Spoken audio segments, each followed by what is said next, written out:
Kita tidak pernah makan kuku, kita tidak pernah makan rambut. Tetapi kenapa kuku dan rambut itu terus tumbuh?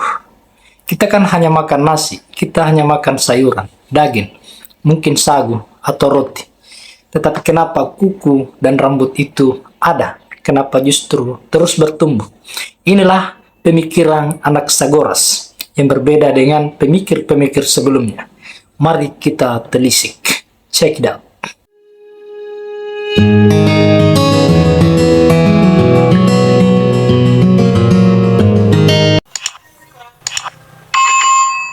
Anaxagoras lahir 500 sampai 428 sebelum Masehi. Dia meninggalkan kampung halamannya saat usianya 50 tahun. Dia berkelana ke Athena yang kemudian berteman baik dengan Perikles. Dan Anaxagoras di suatu ketika dihukum dan diasingkan karena menantang dewa-dewa tradisional Yunani waktu itu. Tuduhannya dia adalah ateis yang tidak mempercayai dewa Yunani kala itu. Anaxagoras sangat mungkin waktu itu dihukum mati, tetapi pertemanan baiknya dengan Perikles menjadikan dia tidak jadi dihukum mati. Berikut ini adalah beberapa pemikiran Anaxagoras yang sangat terkenal. Pertama, prinsip pluralisme. Anaxagoras berbeda dengan filsuf sebelumnya seperti Thales, Anaximenes, dan Heraklitus.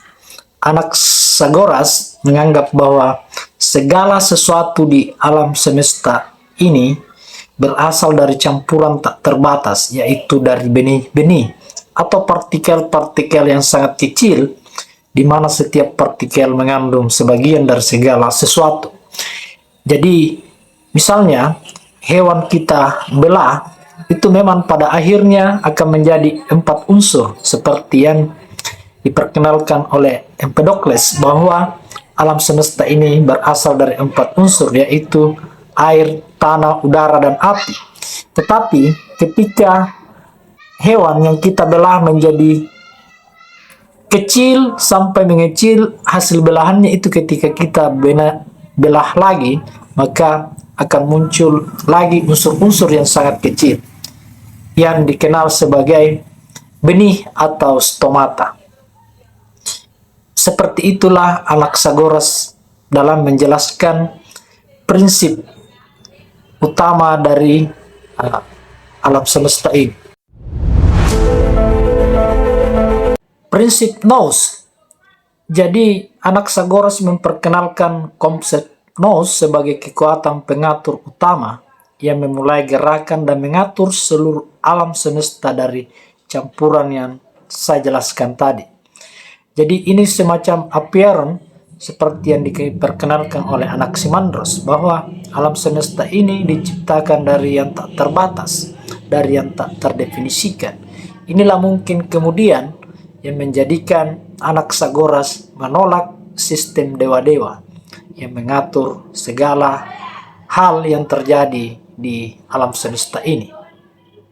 Dan inilah mungkin juga kemudian yang membuat Anaxagoras dianggap ateis, dianggap menyalahi dewa-dewa tradisional Yunani kuno, lalu kemudian ditangkap dan diasingkan, walaupun selamat karena berteman baik dengan Raja Perikles.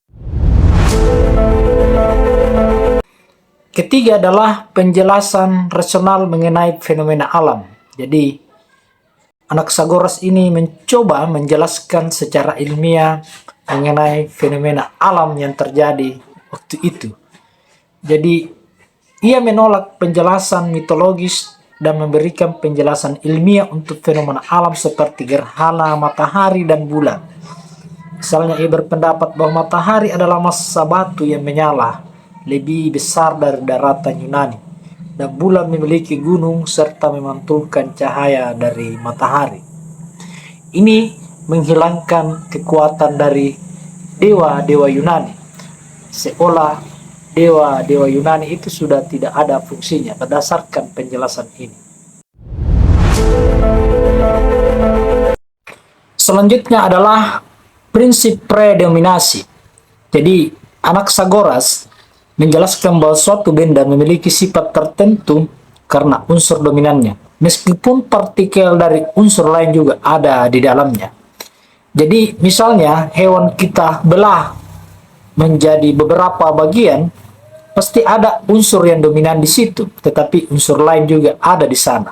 Misalnya seperti kuku atau seperti rambut atau bulunya.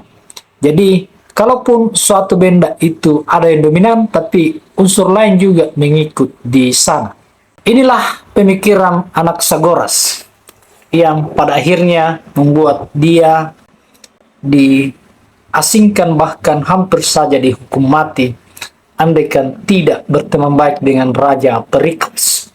Namun sebelum berakhir penjelasan Anaxagoras ini, saya mau memberi quotes yang sangat keren dari Anaxagoras. Anaxagoras mengatakan bahwa manusia akan hidup sangat tenang jika kata ini, milikku dan milikmu, dihilangkan.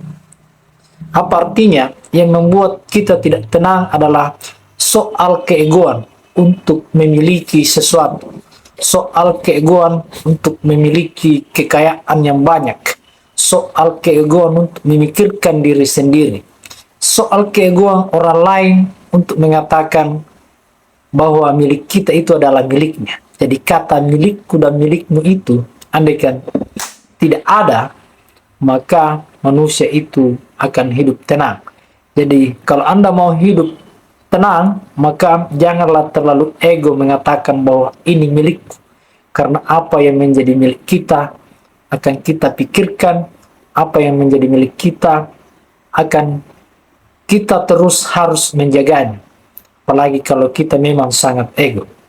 Itulah Anaxagoras. Terakhir, masa tua Anaxagoras. Ia menghabiskan sisa hidupnya di Sakos dan meninggal di sana pada usia 72 tahun. Peringatan kematiannya konon menjadi hari libur bagi anak-anak sekolah di sana. Luar biasa. Pemikir yang luar biasa yang pada akhirnya diberi penghormatan dengan berlibur anak sekolah di hari kematian. Mohon dibantu subscribe. Assalamualaikum warahmatullahi wabarakatuh.